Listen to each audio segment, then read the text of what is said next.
Il est 8h10, dans 20 minutes, le journal de Radio Vatican qui reviendra évidemment sur les résultats de l'élection présidentielle en Pologne. Victoire du candidat nationaliste face au candidat pro-Europe européen. Et puis participation historique annoncée en Corée du Sud. Depuis jeudi, les Coréens votent par anticipation pour l'élection présidentielle de demain. On en parle donc dans le dossier de la rédaction avec Alexandra Sirgan. Ce sera dans 20 minutes. Mais d'abord, c'est un poste plutôt honorifique.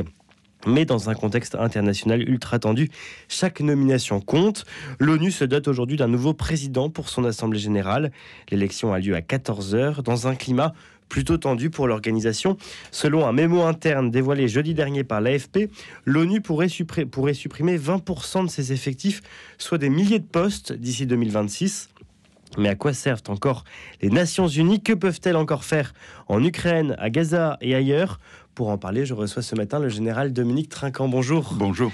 Merci beaucoup d'être avec nous, ancien chef de la mission militaire française auprès de l'ONU. Vous avez publié notamment D'un monde à l'autre aux éditions Robert Laffont.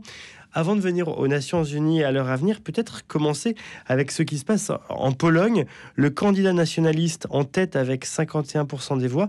Est-ce que c'est une mauvaise nouvelle pour les Ukrainiens ? Alors écoutez, on a trop tendance à comparer l'élection d'un président de la République ailleurs comme si c'était en France. Il n'a pas exactement le même pouvoir.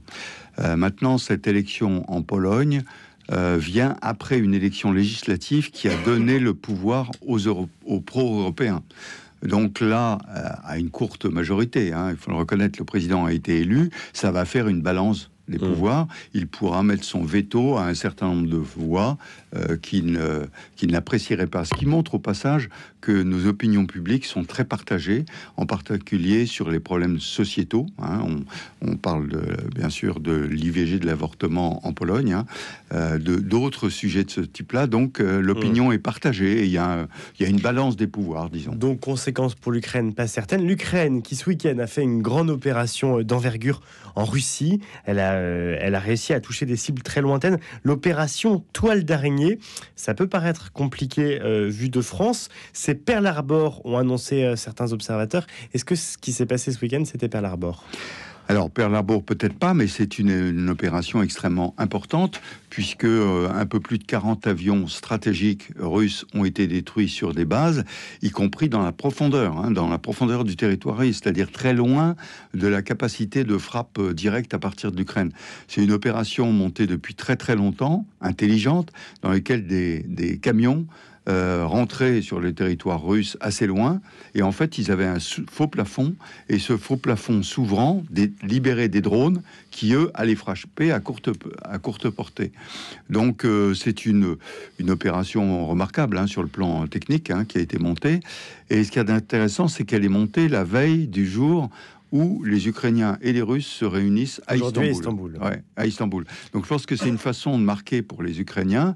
Écoutez, messieurs les Russes, ne croyez pas que vous êtes si forts, parce qu'ils n'arrêtent pas de clamer que... Et je pense que le mémorandum qui va être présenté à Istanbul va être absolument inacceptable pour l'Ukraine.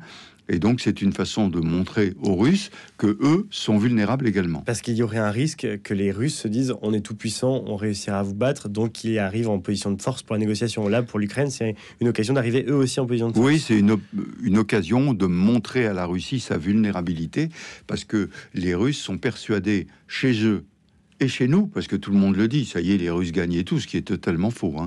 Je rappelle qu'aujourd'hui, la Russie occupe moins de terrain en Ukraine qu'elle n'en occupait en octobre 2022, c'est-à-dire 6 mois après la guerre. Ils étaient de l'autre côté du Dniepr, ils ont refranchi le Dniepr, ils étaient à Kharkiv, ils sont plus à Kharkiv, enfin au port de Kharkiv.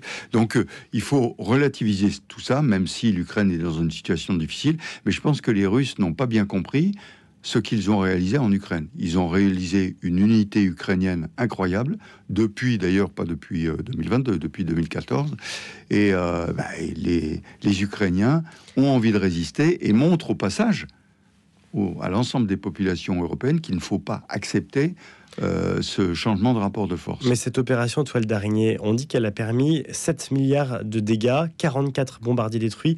Ça veut dire quoi concrètement comme conséquence sur le théâtre de guerre ? Ça veut dire qu'il y a un certain nombre d'avions qui ne peuvent pas être remplacés aujourd'hui parce qu'ils sont plus fabriqués, des avions russes, et que ça va limiter les frappes dans la profondeur russe. c'est l'objectif à atteindre. Vous savez que intercepter les missiles qui sont envoyés dans le ciel, ça coûte extrêmement cher, c'est compliqué, le 100% n'existe pas. Si vous frappez les lanceurs ou les usines de fabrication, vous tarissez d'autant la capacité de frappe. Et donc, 44 bombardiers en moins, combien de temps la Russie mettra-t-elle à s'en remettre et réussira-t-elle à s'en remettre? Alors, il semblerait qu'un certain nombre de ces bombardiers ne soient plus fabriqués, ne peuvent plus être remplacés. Donc, je pense elle va avoir de facto une diminution de ses capacités de frappe dans la profondeur. Des délégations russes et ukrainiennes doivent se rencontrer à nouveau aujourd'hui à Istanbul. Vous le disiez, général Dominique Trinquant, la perspective d'avoir un accord de paix, elle est à peu près nulle. Elle est à peu près nulle pour plusieurs raisons. D'abord parce que les Russes n'ont pas envie d'arrêter la guerre. Ils ont envie de continuer. Je pense que c'est aussi pour des raisons internes. Le président Poutine, pour tenir sa population, a besoin d'une pression extérieure. Imaginez que la guerre s'arrête demain. Que va-t-il faire des 600 000 soldats qui sont payés 5 fois le salaire d'un ouvrier normal en Russie? Il va rentrer chez lui, ne plus être payé de la même façon. C'est impensable. Donc il a besoin de cette pression pour maintenir... on parlait tout à l'heure de l'élection en Pologne. Ce sont les vertus de la démocratie. Vous pouvez balancer le pouvoir. En Russie, il est impossible de balancer le pouvoir. Donc il a besoin de cette guerre. Ça, c'est le premier point. Deuxième point, ce sont les Américains. Monsieur Trump ne fait pas la pression qu'il devrait faire sur les Russes. Et donc les Russes s'imaginent qu'ils sont face à l'Ukraine et donc en position de force. Donc ils vont continuer. Ils en reviennent aux clés de leur opération, c'est-à-dire à leur propagande. C'est l'Ukraine qui menaçait la Russie, et donc il faut neutraliser l'Ukraine, occuper une partie du territoire qui a été déclaré russe par les Russes en décembre 2022, je parle des 4 Oblats en plus de la Crimée. Or, aujourd'hui, ils n'occupent pas ces territoires-là. Donc si les Ukrainiens n'acceptent pas, et ils n'accepteront jamais, de se retirer de ces territoires, pour les Russes, il faut continuer à faire la guerre pour gagner ces territoires. Et justement, les Ukrainiens s'inquiètent d'une possible offensive estivale. Les troupes de Vladimir Poutine en ont-elles les moyens ? Alors, ils ont les moyens de monter des opérations ponctuelles. Regardez ce qui s'est passé à Koursk. Pour reprendre Koursk, ils ont concentré l'essentiel de leurs forces sur une direction et ils ont réussi à reprendre la poche. Pas tout à fait, mais quasiment complètement. Donc, ils peuvent monter successivement des opérations comme ça. Maintenant, globalement, la Russie n'a pas de quoi monter des grandes opérations. Regardez l'opération de Potrovsk. On disait ça va tomber pendant des mois.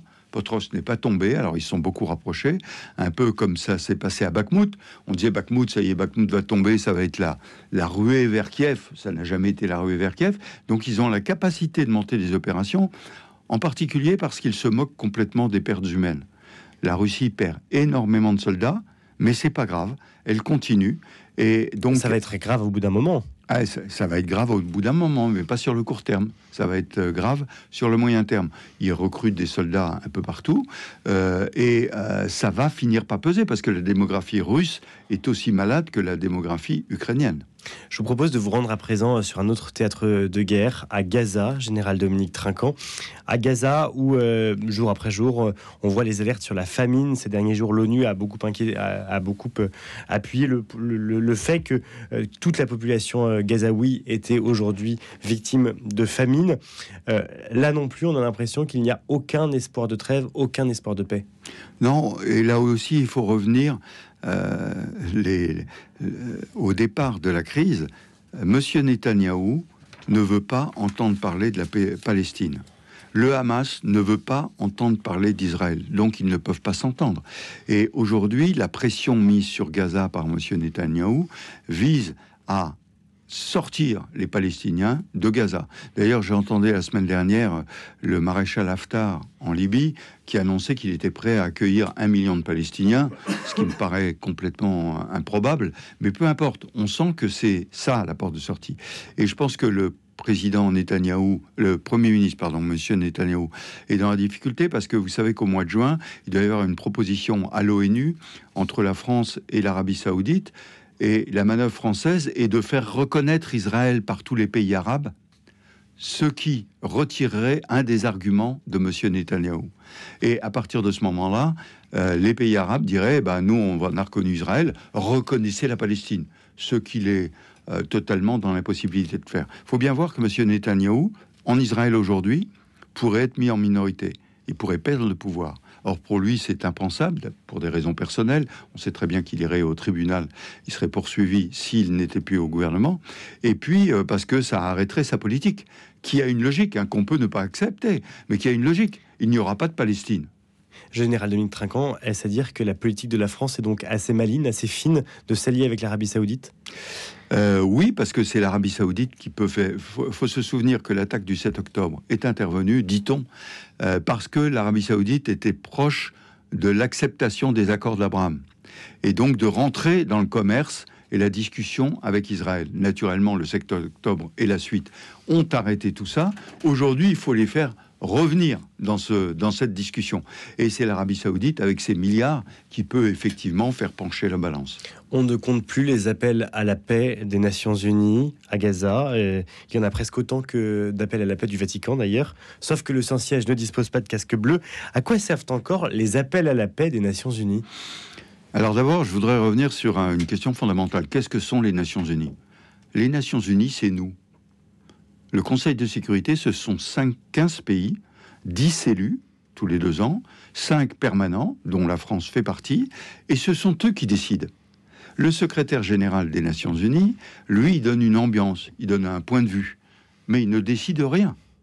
Alors, vous parliez tout à l'heure de l'élection prochaine du président de l'Assemblée générale. Cet après-midi. Voilà.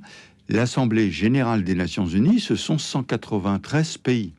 Et eux, ils peuvent élire un président, ils peuvent prendre des décisions, mais ces décisions ne conduisent à rien. Alors que le Conseil de sécurité, les décisions c'est une délégation obtenue de l'Assemblée générale et c'est un processus décisionnel. Sauf que aujourd'hui, au Conseil de sécurité, les Russes, les Chinois, les Américains, les Français, les Anglais ne s'entendent pas. Et si le P5 ne s'entend pas, il n'y a pas de décision. Donc c'est aujourd'hui, on tourne en rond. Pourquoi ?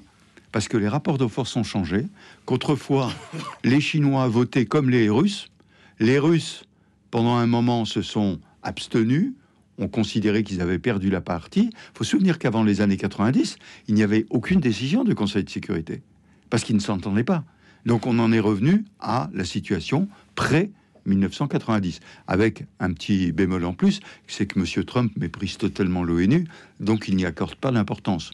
D'où les budgets dont vous avez parlé. 20% de baisse d'effectifs, des milliers de postes d'ici 2026, donc c'est dans les prochains mois. Ça veut dire quoi ? Ça veut dire que le fonctionnement de l'ONU va être profondément impacté ? Ah oui, il va être profondément impacté, parce que les États-Unis payent 25% du budget. Et donc, s'ils arrêtent de payer, naturellement, il y a un certain nombre de fonctionnaires qui vont partir. Alors, il faut voir qu'il y a la décision dont je parlais, Conseil de sécurité, il y a l'Assemblée générale qui représente tous les pays au monde. Alors moi, je veux bien qu'on dise l'ONU n'existe plus, on passe à autre chose. Mais on passe à quoi ? Les BRICS, ça existait avant. C'était un peu ce qu'on appelait le non-aligned movement, les non-alignés. Mais ça n'a jamais pris de décision, ça. Ça a un facteur d'opposition. Ça n'a pas un facteur de proposition.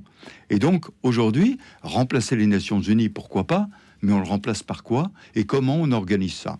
Il faut peut-être acter la fin de ce type d'organisation supranationale ? Alors, c'est une possibilité. Maintenant, il y a bien un lieu où l'ensemble des pays doivent se réunir pour se parler. Vous savez, moi, j'ai été longtemps aux Nations Unies. Il y a ce qu'on voit devant les caméras, mais ce qui se passe dans les couloirs. Il se passe quoi ? Et il se passe beaucoup plus important. Moi, je me souviens très bien d'avoir vu dans l'hôtel à côté les Iraniens qui rencontraient les Américains, alors qu'ils étaient en guerre ouverte. Donc, oui, il se passe plein de choses aux Nations Unies. C'est l'endroit où les gens peuvent dialoguer, peuvent se rencontrer. Le problème, c'est pas ça. Le problème, c'est le processus décisionnel. Or, le processus décisionnel, il a été mis en place en 1945, avec les 5 permanents dont je parlais, et une absence étonnante, qui est par exemple l'Afrique, n'est pas présente de façon permanente au Conseil de sécurité. Tout le monde dit aujourd'hui, oui, on est d'accord, sauf que les Africains entre eux n'arrivent pas à s'entendre pour savoir si ce sera l'Afrique du Sud, le Nigeria ou l'Égypte qui seront présents. Donc, aujourd'hui, je crois que c'est plus le processus décisionnel que l'existence même des Nations Unies qui doit être mis en cause. On regarde dans ces événements internationaux le Vatican qui pourrait être le lieu où des négociations pourraient avoir lieu. C'est en tout cas la proposition du nouveau pape Léon XIV. On l'a vu au moment des obsèques du pape François, cette scène surréaliste de Donald Trump et Volodymyr Zelensky qui parlaient ensemble. On l'a vu aussi au moment de la messe d'intronisation du pape Léon XIV, là aussi des discussions internationales. Est-ce que le Vatican pourrait prendre la place de l'ONU ? Écoutez, je vais vous citer deux acteurs majeurs du début du siècle dernier. Malraux disait « Le 21e siècle sera spirituel ou ne sera pas ». Dans spirituel, moi j'entends religieux, ce qui n'était pas exactement ce qu'il voulait dire. Et puis je vais vous en citer un deuxième, c'était Staline qui disait « Le Vatican, combien de divisions ?» Il avait oublié de compter sur le soft power. Et le soft power du Vatican est magistral, est important. C'est quand même la religion la plus représentée en milliards d'habitants dans le monde, avec une hiérarchie, avec un pape. Les musulmans n'ont pas cette hiérarchie-là. Et donc, je pense qu'on devrait être plus attentif à sa puissance du soft power, de sa capacité d'influence. Moi, j'ai eu l'occasion, vous savez que le Vatican n'est pas membre de l'ONU, mais est observateur. Mais par son biais d'observateur, je me souviens du nonce apostolique de l'époque, qui est actuellement le nonce apostolique à Paris d'ailleurs, qui avait une influence sur toutes les décisions qui devaient être prises, en faisant jouer le réseau de l'Amérique du Sud. Et ça marchait, il y avait une vraie conséquence, des vraies conséquences. Ah oui, au moment des décisions de l'Assemblée Générale, pas du Conseil de Sécurité, il y avait une influence du Vatican. Donc je pense que... Et puis dans les crises, moi ça m'a toujours frappé, j'arrivais en Côte d'Ivoire et j'étais dans l'avion à côté d'une sœur qui me dit je vais dans le Nord au moment où c'était la guerre. Je dis mais ma sœur vous pourrez pas y aller. Elle me dit vous inquiétez pas, vous allez voir. Et quand on est sorti de l'avion, il y a quelqu'un qui lui a fait un signe de la main, elle est passée derrière, elle est allée dans le Nord sans aucune difficulté. Donc je crois qu'on doit faire attention de ne pas balayer d'un seul coup, et le pape représente la tête de cette hiérarchie. Merci beaucoup, Général Dominique Trinquant, d'être venu ce matin nous décoder, nous décrypter le monde tel qu'il est aujourd'hui. Ancien chef de la mission militaire française auprès de l'ONU, vous avez publié D'un monde à l'autre aux éditions Robert Laffont. Merci d'avoir été l'invité de la matinale en ce lundi de juin. Merci.